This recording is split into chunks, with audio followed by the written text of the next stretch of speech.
Hi guys! Welcome to my mini vlog, and for today's video, samahan nyo kami sa mga ganap ngayong araw.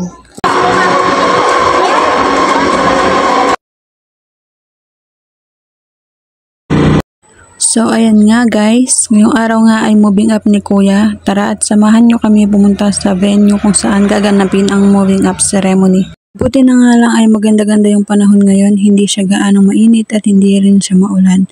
At ayan na nga, nandito na nga tayo sa venue kung saan natin gaganapin ang moving up ceremony nila Kuya. At ito nga silang dalawa, tinitignan nga nila yung mga fire truck dito.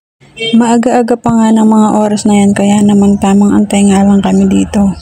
At ayan na nga, pinapila na nga tayo dito para nga makapag-umpisa na dahil mag-aalas 7 na nga ng umaga ng mga oras na yan at 7 nga yung umpisa ng.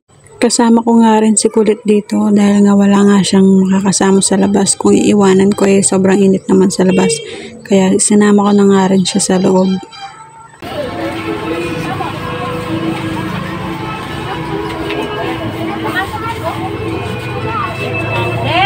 Tinatawag ko na nga dito si Mr. para nga makapasok na nga rin siya. Dahil nga itong si Bulilit hindi ko nga ito maaasikaso kapag ka nakapasok na nga kami sa loob.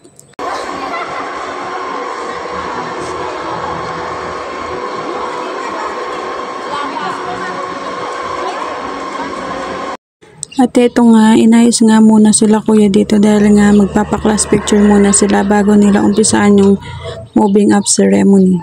Isa nga sa pinakamagandang achievement natin bilang mga magulang ay yung mapatapos natin ang pag-aaral ng ating mga anak. Kaya naman sobrang nakaka-proud tuwing may mga ganitong kaganapan tayo. At ito nga kaming dalawa ni Bunso, tamang upo nga lang kami dito sa may gilid. Nangungulit nga siya dyan, gusto nga din niyang sumali sa mga bata dahil akala nga niya naglalaro lang yung mga bata dito. Naiinggit nga siya kay kuya niya dahil nga gustong-gusto niya talaga sumali. Kala niya nga naglalaro lang sila. Bakit nga daw siya hindi nakikisali doon sa mga bata? Gusto nga din daw niyang magpa-picture. At ito na nga, nagsimula na nga yung moving up ceremony kaya naman nagsitayuan na nga kami dito.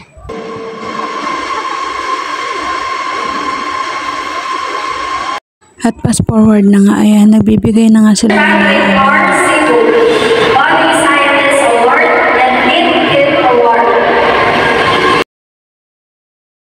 At ayan nga, tinawag na nga si Kuya dyan at nakakuha nga siya ng 2 award at sinabit ko na nga yung mga medal na nakuha niya. Sobrang unexpected nga dahil hindi ko naman inaasahang makakakuha siya ng award dito.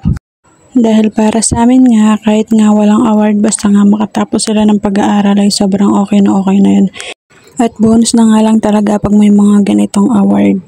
Sobrang nakaka-proud din nga dahil nga nakikita mo yung pagsisikap din ng mga bata para makatapos nga din sila. Thank you Lord ka na nga lang talaga dahil kahit gaano man kahirap ang buhay ay unti-unti nakakatapos ang ating mga anak. So susunod nga na pasukan ay 2 na nga sila, makakasama na nga niya si Bunso dahil ipapa-enroll ko na nga siya dahil gustong-gusto na nga din niyang mag-aral. Nangungulit na nga siya tuwing nakikita niya si kuya niya na nag-aano ng mga books. At ayan nga guys, fast forward nga, natapos na nga yung kanilang moving up ceremony at tamang antay na nga lang tayo para nga makauwi na tayo. Job well done Kuya, congratulations, we're so proud of you and good luck to your next journey. At ayan, hanggang dito na lang po yung aking mini vlog. Maraming salamat po sa panonood. Bye guys!